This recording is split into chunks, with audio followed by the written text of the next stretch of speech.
जय हिंद दोस्तों, वंदे मातरम।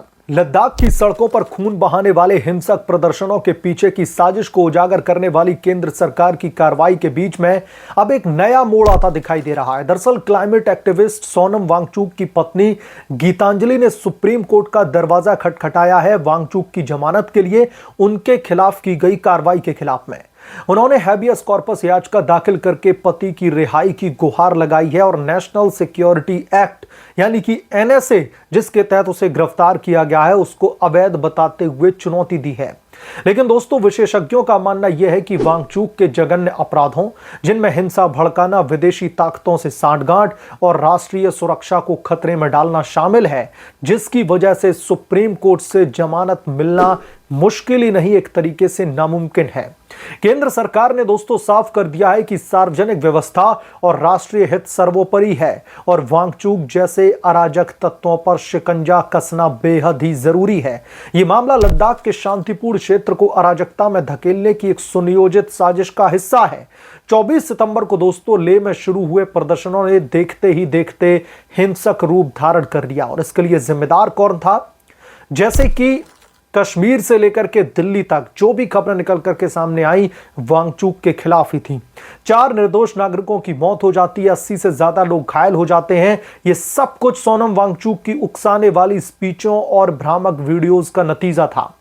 लद्दाख के डीजीपी ने भी दोस्तों खुलासा किया कि वांगचुक ने नेपाल की अशांति और अरब स्प्रिंग जैसे विद्रोहों का जिक्र करके भीड़ को भड़काने की एक नापाक साजिश रची थी। उनकी शांतिपूर्ण भूख हड़ताल का प्लेटफॉर्म वास्तव में हिंसा का अड्डा बन गया था, जहां पर प्रदर्शनकारी पुलिस पर पथराव करने से नहीं चूक रहे थे। क्या ये क्लाइमेट एक्टिविज्म था या फिर राष्ट्रीय एकता को तोड़ने की कोशिश? और अब सुप्रीम कोर्ट में गुहार लगाई जा रही कि उनके खिलाफ में जो एनएसए लगाया गया है वो पूरी तरीके से गलत है। वांगचुक का दोस्तों इतिहास देखें तो साफ है कि वो एक सम्मानित इंजीनियर और शिक्षक के चेहरे के पीछे छिपे एक खतरनाक उकसावे वाले व्यक्ति हैं। सोनम वांगचुक का अपराध जघन्य क्यों है यह समझना दोस्तों बेहद जरूरी है। सबसे पहले उनकी स्पीचों ने लद्दाख की मांगों जैसे कि राज्य का दर्जा और छठी अनुसूची को हथियार बनाकर के सांप्रदायिक तनाव पैदा किया। लेकिन असली खतरा तो उनके विदेशी कनेक्शनों से है। दरअसल लद्दाख की पुलिस ने जांच में यह पाया कि सोनम वांगचुक एक पाकिस्तानी एजेंट से लगातार संपर्क में थे और बांग्लादेश की यात्रा पर संदिग्ध गतिविधियां भी उनकी जो है कहीं ना कहीं पकड़ी गई थी। विदेशी फंडिंग के आरोप भी लगे जो सीधे राष्ट्रीय सुरक्षा को चुनौती देते हैं, हमारी जो नेशनल सिक्योरिटी है उसको थ्रेट पहुंचा रहे हैं। सोशल मीडिया पर उनके भ्रामक वीडियोस ने हिंसा को हवा दी, जिसके चलते लेह में अराजकता फैल गई। एक भारतीय जनता पार्टी के कार्यकर्ता ने दरअसल एक्स पर पोस्ट किया है कि वांगचुक जैसे लोग शांति के नाम पर अशांति फैलाते हैं। उनकी गिरफ्तारी एनएसए के तहत सही है क्योंकि उनके 4 दरअसल उन्होंने जिंदगियां ली है। उनकी वजह से 4 लोगों की मौत हुई है और 80 से 90 लोग गंभीर रूप से घायल, जिसमें ज्यादातर सीआरपीएफ और पुलिस के जवान हैं। यह कोई सामान्य प्रोटेस्ट नहीं था, यह एक सुनियोजित विद्रोह था जो सीमा क्षेत्र में पाकिस्तान जैसे पड़ोसी देशों को फायदा पहुंचा सकता था। ऐसे में सुप्रीम कोर्ट जमानत देकर के दोस्तों राष्ट्रीय हितों से कैसे खिलवाड़ कर सकता है?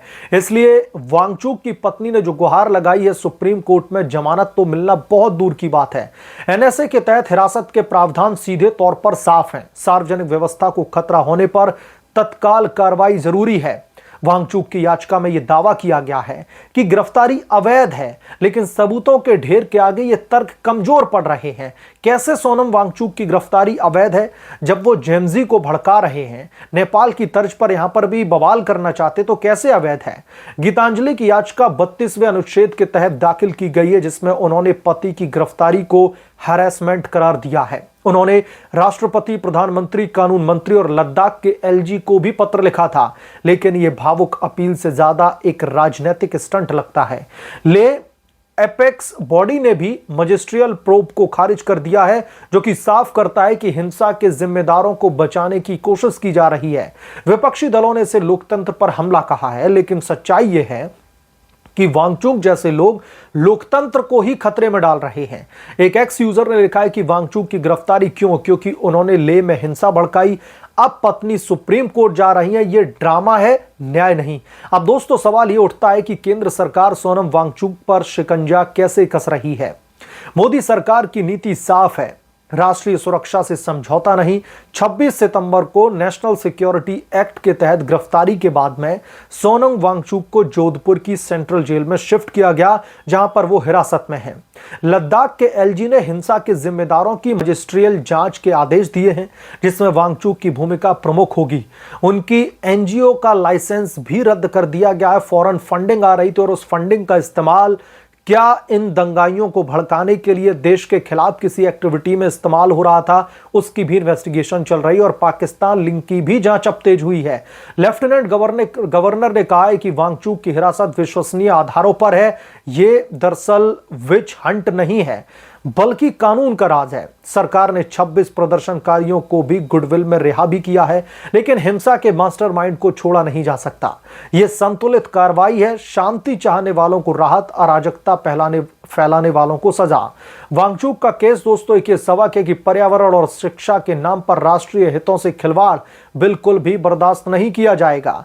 और जिस तरीके से वहां पर पूरा का पूरा यह प्रोपेगेंडा सेट किया गया, जब सोनम वांगचुक जो है धरना प्रदर्शन कर रहे थे, शांतिपूर्ण तरीके से अनशन पर बैठे हुए थे, तो उस समय केंद्र की सरकार की तरफ से, खास तौर पर गृह मंत्रालय की तरफ से बार बार वांगचुक को अप्रोच किया गया और उनसे कहा गया कि वो इस अनशन को तुरंत खत्म करें। इससे लेह लद्दाख में दरअसल जो हालात हैं वो बिगड़ते चले जा रहे हैं। लेकिन सोनम वांगचुक की तरफ से सरकार की इस गुहार को, गृह मंत्रालय की इस रिक्वेस्ट को दरकिनार कर दिया गया, क्योंकि इनका जो मुद्दा था या फिर इनका जो मोटिव था वो दरअसल नेपाल से मिला जुला था। और जैसे ही वहां पर दंगे भड़कते हैं, जैसे ही लोगों की मौत होती है, जैसे ही सरकारी प्रॉपर्टी को डैमेज किया जाता है, पुलिस की गाड़ियों को आग के हवाले कर दिया जाता है, सोनम वांगचुक पतली गली से निकल लेते हैं। उनका धरना प्रदर्शन, उनका भूख हड़ताल वाला अनशन 2 मिनट में, चुटकियों में खत्म हो जाता है। लेकिन सरकार के रिक्वेस्ट करने के बावजूद भी वहां पर अड़े रहते हैं। अगर इतना ही शांतिपूर्ण तरीके से प्रदर्शन चल रहा था तो फिर सोनम वांगचुक वहां से फरार क्यों हुए? क्योंकि उन्हें पता था जो भी उनके वीडियो सोशल मीडिया पर आए, उन्होंने भारत को लेकर के, जेनजी को लेकर के, नेपाल में चल रही जो है दंगों को लेकर के जिस तरीके की बात कही, युवाओं को भड़काने की कोशिश करी, उससे ये पूरे के पूरे जो हालात हैं वो बिगड़ गए और इसने एक दंगे का रूप ले लिया। तो अब जब गिरफ्तारी हुई है, नेशनल सिक्योरिटी एक्ट लगाया गया, इसमें कम से कम 2 साल की सजा है, तो अब सोनम वांगचुक के जो हमदर्द हैं, विपक्षी नेताओं की मैं यहां पर बात कर रहा हूं, उन्हें लोकतंत्र खतरे में लग रहा है। सोनम वांगचुक जैसे लोग धरना प्रदर्शन के नाम पर, एनवायरमेंट एक्टिविस्ट के नाम पर इस देश की डेमोक्रेसी को खतरे में डाल दें, नेशनल सिक्योरिटी के लिए थ्रेट बन जाए, उससे लोकतंत्र मजबूत हो रहा है। लेकिन जब ऐसे अराजक तत्वों को पुलिस उठाकर के जेल में डालती है, जब कानूनी हंटर चलता है, तो विपक्ष के मुताबिक यह डेमोक्रेसी पर एक बहुत बड़ा कुठाराघात है। विपक्ष की हिपोक्रेसी अब लोगों के बीच में एक्सपोज हो चुकी है और जो पाकिस्तानी एजेंट के साथ में कनेक्शंस की बात कही जा रही है, उस पर भी लगातार इन्वेस्टिगेटिव एजेंसियां जो इन्वेस्टिगेशन कर रही हैं और इन्वेस्टिगेटिव एजेंसीज को इस बात के कई सारे पुख्ता सबूत भी मिले हैं कि वांगचुक ने पाकिस्तानी एजेंट के साथ में बहुत सारी ऐसी हिंदुस्तानी इंफॉर्मेशन साझा की है जो नेशनल सिक्योरिटी के लिए थ्रेट है। बहरहाल अब देखना होगा कि सुप्रीम कोर्ट क्या बड़ा फैसला सुनाता है, क्योंकि उनकी पत्नी एनएसए को एक अवैध एक्शन जो है करार देने की मांग सुप्रीम कोर्ट से कर रही हैं, उनकी रिहाई की गुहार लगा रही। जैसे ही सुप्रीम कोर्ट से कोई जो है खबर निकल करके सामने आएगी, मैं तुरंत आपके बीच में लेकर के हाजिर हो जाऊंगा। आप क्या सोचते हैं इसके बारे में, आपकी क्या राय है, कमेंट में जरूर लिख बताएं। जल्द मिलूंगा किसी दूसरे बड़े अपडेट के साथ में, तब तक के लिए धन्यवाद। अगर आप लोग चैनल पर नए हैं तो प्लीज चैनल को सब्सक्राइब करें, साइड बने बेल आइकन को जरूर प्रेस करें, ताकि जब भी मैं कोई नई वीडियो रिलीज करूं तो इस बात की जानकारी नोटिफिकेशन के जरिए सबसे पहले आपको मिले।